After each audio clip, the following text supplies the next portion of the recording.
Hello, hello, hello. How is everybody out there doing today? I'm Mary Satoli with the Follow Your Bliss Foundation.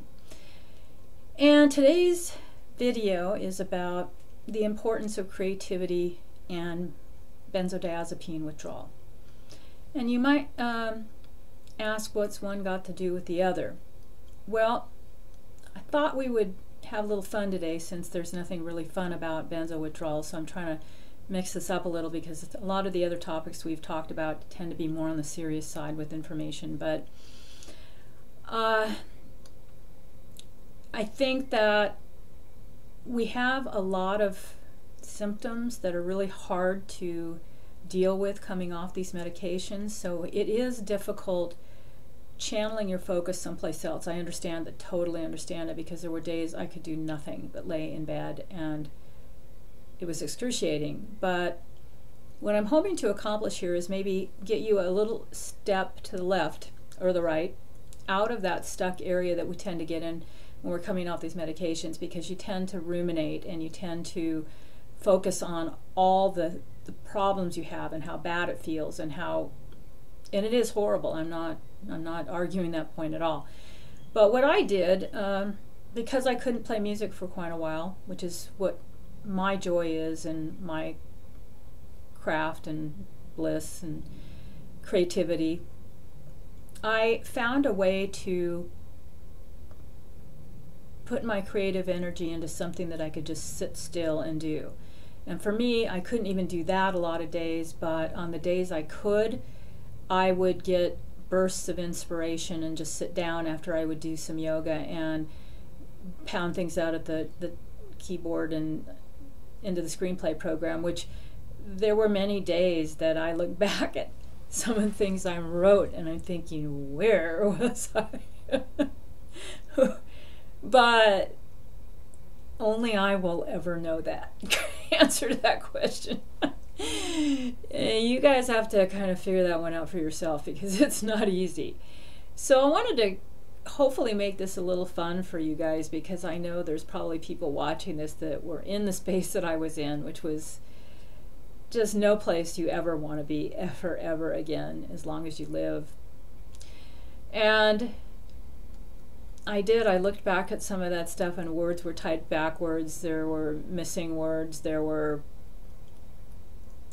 things that didn't make sense to me, and I'm thinking, who wrote this? Was there someone else in the room that I didn't see? I don't know. Anyway, I'm making a little fun of this because we do need to have fun, and the Screenplays provided therapy for me. If they never go anywhere, it won't matter to me, because it was something that I had a lot of fun doing. And it was kind of something that I just sort of fell into, and I'm going to tell you a little bit about the story about this. Some of this is on my Queen of Synchronicity podcast on my Patreon site. So if you guys are members, you can go listen to that, because it's for members only, that podcast. And I had a friend that I met back in about 2005. She was a fabulous animator, really incredibly gifted. And we were going to hook up, and I was going to use her art for some of my CD covers, because my music is kind of fantasy woven, and I thought that it would be really good material to use on those covers. And so time went by and the internet started getting huge and nobody was buying CDs anymore, so I decided maybe that wasn't the way that I was supposed to go.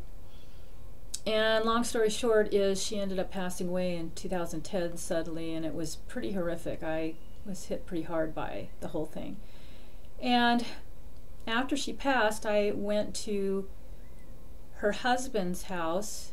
I had stayed in touch with him on Facebook, and we went through her art studio because I knew he was going to have a hard time going through all of her stuff, and helped her sort through it and pack some of it up to put into storage. And we found some of the most incredible work. And as someone who has done a lot of writing over the years, I know that I put stuff away that other people might think is good, but I wouldn't want to show to anybody anytime. And I think that's what happened with her. So I wanted to give her work life, I guess, and it was just the oddest thing because it was almost like we started channeling this story, and we were in the art room and recording names and scenes and ideas, and it was just coming to us like a bolt of lightning. It was very, very strange. We had all this synchronicity, and I don't know if I'm going to go into that on this video, but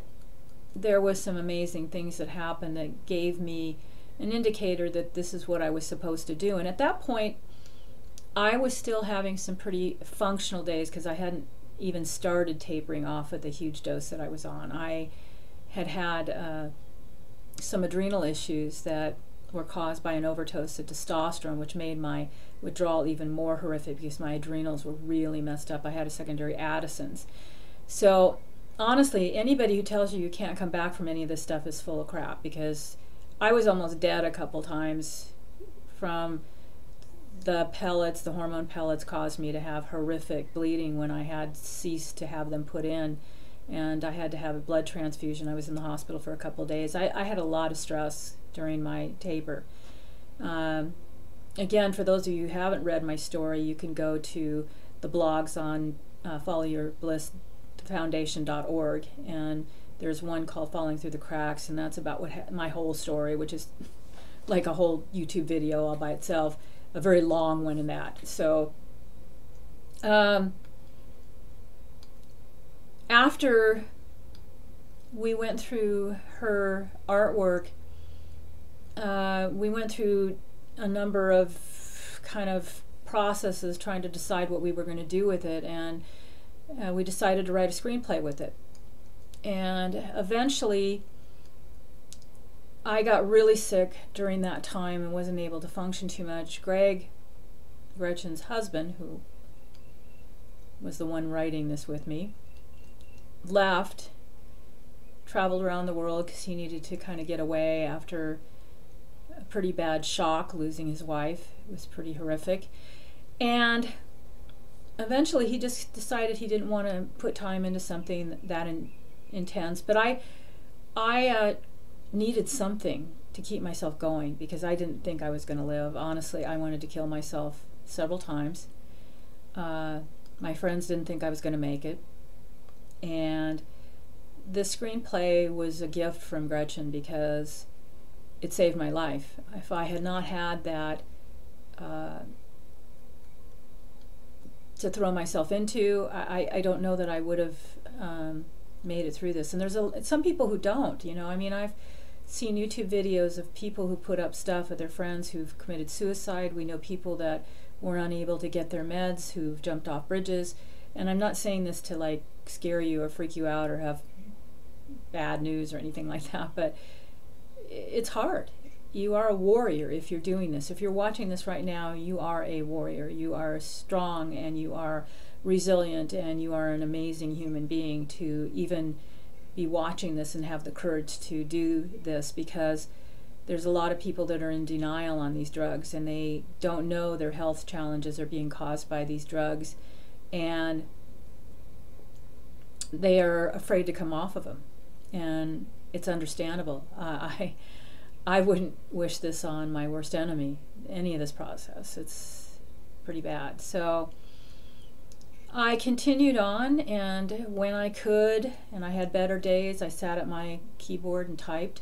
I joined a online screenwriters group who's in Los Angeles, and they helped me tremendously. They had editors and mentorship programs. I worked with, and I don't know how I managed to talk to some of these people some days, but I don't know, maybe that's why they never bought it. Maybe they were clued in that something was wrong with this girl. But I just kept trucking along, and I did a mentorship with a woman at Fox Animation, and some people over Disney, and some people at Christine Aguilera's producers, one there, and they're all really nice people. They helped a lot with the story and getting it to a place where I could start entering some contests, and it was a real different type of writing from what, I mean, very detailed and structure oriented, which in songwriting there's a kind of flash in the pan, quick formulas to writing those kinds of things, like maybe, you know, 3 or 4 main types of structures to songs. So I was used to writing things on a cocktail napkin and going over to my keyboard and then throwing it onto a cassette tape and being done with it, you know, until I was ready to go in the studio. But this was brutal. I mean, if I don't know if I would have ever taken the time to write something like this if I hadn't been coming off these medications, because I was so desperate for just anything to distract myself from the horrid symptoms that I think that I just stuck with it for some reason. And how I managed to finish it, I will never know, but it was a great experience and it was a great accomplishment given all the challenges that I had during that time. And since I think what I'm going to do is I'm kind of flying by the seat of my pants today, which is what I usually do, but I'm going to see if I can figure out a way to edit some of the animated pictures that I have of the characters into this video toward the end. And as I'm talking or something where I don't want to look at myself, I'll put up a few of these pictures for you to be able to see what her work looked like, and talk a little bit more about some of the storylines and things, some of the scenes, maybe to just give you something fun to do today. Again, I just think that I can't emphasize the importance of trying to distract yourself and get away from all that. So one of the other things that I did while I was writing these screenplays is I got, as some of you probably know, I've done some other videos, and I hope they're helping everybody, on spirituality and benzo withdrawal. And I think that anybody who's come off these things will know that you cannot probably make it through something like this without putting your faith in a higher power. I've become stronger, more resilient. I have more faith in where I'm at the moment, and I feel happier and more joy just in the moment and doing simple things, of staying grounded through yoga, TM, and some other things that I added to my toolbox while I was going through all this, and still do. You know, I found it's become an ongoing journey for me now, because I know that's really the most important thing, is who we are spiritually. And so as I finished the screenplay and I progressed on into that journey, I ended up writing 2 other screenplays. They're not finished yet, and I don't know if I'm ever going to finish them. It's so tedious, and it just, right now I'm having a good time because I finally have energy and focus to be able to play music again and record, and we're putting out this new CD, so I'm so busy that I haven't had time to just sit, because screenwriting is something that takes, I mean, you have to lock yourself up and talk to nobody for months and months and months, and I'm so ready to get out of jail I can't take it. I don't think I could finish these other 2, but you know, maybe someday, maybe for my rocking chair days, I might consider finishing the trilogy. But they're all 3 are about these same characters from this land of Zenithia, and there is different characters in each one, and each storyline in each one, it features the story behind each one of these characters, but they're all interwoven because several of the characters are all in the 3 trilogy movies. So I have, if you are curious about seeing more about it, you can go to marysatoli.com/screenplays, and I've got a whole page on my website, and I'll put that link below along with the other ones. That whole page is devoted to the 3 screenplays, and it's got the log lines and a little bit about, and some pictures of the characters, so it's kind of fun. I think that I've always been kind of a social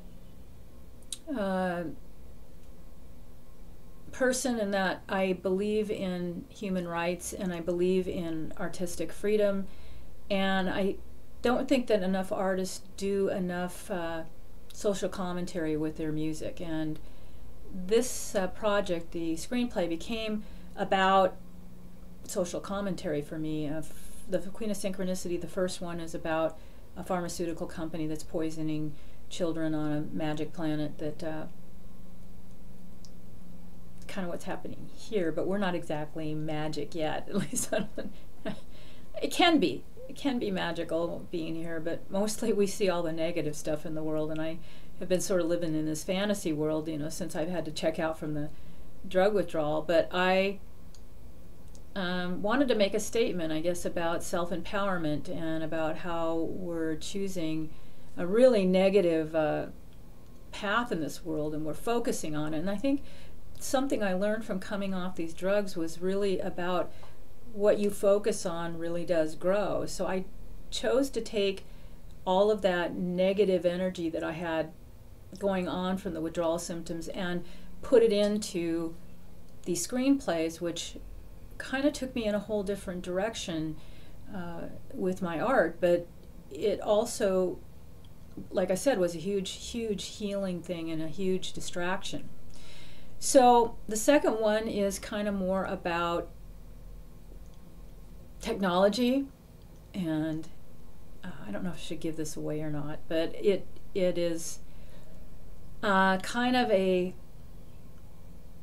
parody on Windows 10. I guess I'll just tell you that.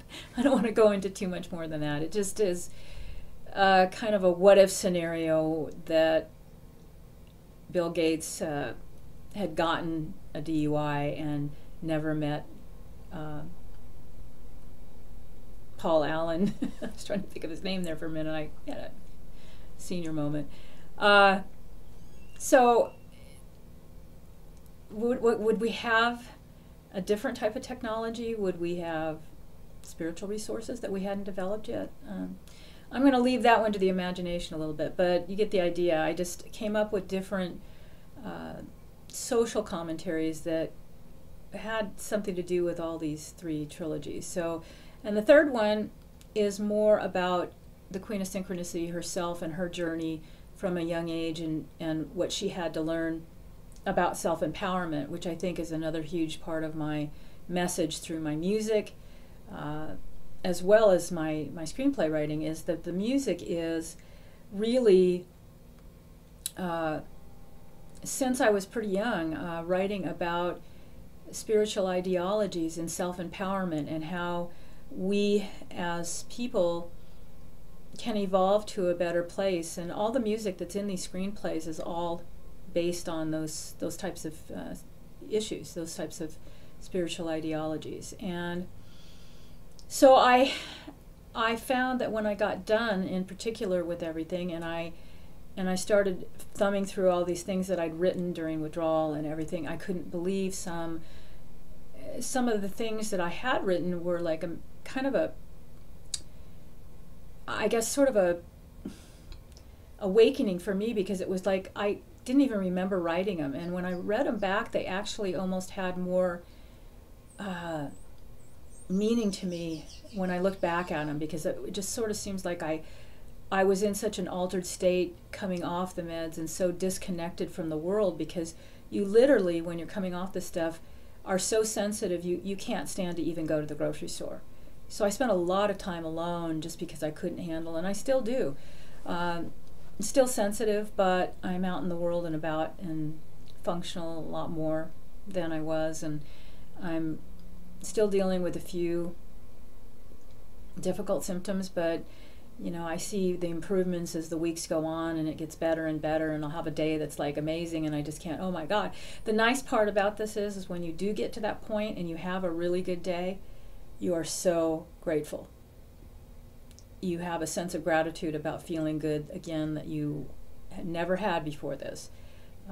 And to have that moment of pure bliss where you feel so good and so happy and joyful to just be done with that part of your life, it will really renew you in a way. So I guess I'm kind of rattling on about a whole bunch of stuff here, but I just wanted to have some fun today with this. But I want to encourage you all to find something while you're going through this, and I know it's hard, but if it's model airplanes, if it is jigsaw puzzles, if it is, I used to do needlepoint. I made a lot of tapestries when I quit smoking. Here's another addiction I had. I quit smoking. I was like a chain smoker. Imagine that. I was like type A. And so while I was on the road, to keep myself having smoked cigarettes, I would do cross stitch, and I made some amazing tapestries. I'll have to show you. I have one over there, but I'd have to move the camera to be able to show you, and it's kind of cool. It's got my astrological stuff on it and all kinds of fun things. So find something to do. And I don't mean just sitting and watching TV. I mean, that's fine if you can't do anything else. It's better than no distraction, but sometimes I wonder with some of the stuff that's on there that we're feeding into our brains. But what I did is, during the worst part, when I couldn't do anything, I found really good lectures on YouTube. I found YouTube is great, so much amazing stuff on there. And I would just play one after the other. I listened to a lot of Abraham Hicks, Esther Hicks, and just meditated and did a lot of breathing, and then slowly, which this is a slow process of healing. And I think it was the spiritual stuff that actually helped me heal, in addition to the creative stuff, was combining those two. And they really kind of go hand in hand, because I think I've always been a pretty spiritual person, having that ability to be able to access creative things. And I know other writers and musicians that I talk to say the same thing, that it's sort of a connection to a source that you can't really explain where it comes from. You just know it's there, and you can access it without too much effort.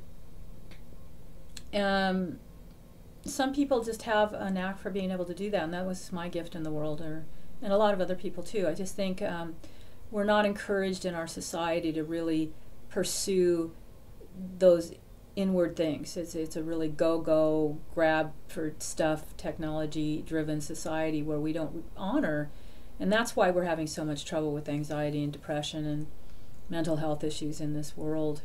But if you guys have any questions, or you want me to do a video on something, post a comment below, and I'm happy to go into something that might help you in any way, because that's what our program is all about. It is about helping people and getting to a more blissful place with your joy and what you love to do, and just being in the moment and centered. Those are all of our programs, what we do to help people. We get you out of that stuck place that you get in when you're coming off the drugs, and help you refocus, because you got to start over after you go through this. You have to rebuild your life, and it has been really hard. I mean, I rented this little guest house here about a year ago, and the whole summer last year I was pretty much housebound, coming off the last of the Lunesta, because I was on both benzos and Lunesta, and they were both pretty challenging. So I get my warrior badge. But I spent the entire summer, and then really started noticing the changes and improvement after I'd come off that. You know, it's been, let's see, I'm going on 6 months now, so I'm starting to really do a lot better. I'm able to handle a lot more than I could, and I'm looking forward to getting better and better and better, and holding you up while you go through the process, and helping you find your bliss and move on to a better place in your life too, because it will come, it will happen. I had other people online who supported me and encouraged me, and went through the journey, and kept saying, you're going to do it, you're going to do it. And I didn't believe them, because you always think you're the one person that's not going to recover, and I know, because your brain works like that. When you're coming off these drugs, you have a lot of negative thoughts, a lot of dark thoughts, a lot of fear. It's horrible, paranoia. So anyway, I think what I'm going to try to do is edit some of the visuals into this, so you can see the creative stuff that I've been doing. You can also go to patreon.com, follow your Bliss Foundation / and you can become a member, and you can see some of the free content on there. And then also for paid members, there's videos, and I've got pictures of some of the characters on there, and I'll have more YouTube videos for members who become donors who want to support our foundation and help all of you out there. So on that note, I am going to sign off for the day, because it's like a lovely spring day here in Arizona, and it's about 82. I've got my doors and my windows open, and I am going to finish editing a piano piece that I wrote, and hopefully you'll be able to listen to it soon. I've got a bunch of new songs coming out. We've been having a lot of fun with the new CD. So our video release, Return from the Abyss, will be coming out probably within the next month or two. So look for that. We're going to have a huge fundraising campaign with that coming out. So I encourage you to look for that. I'll have links posted to that on YouTube with all my videos on where you can donate and where you can watch the videos. So I really want to wish you guys a happy spring. I know it's been a long winter for many people, and we'll talk to you next time, okay? Take care.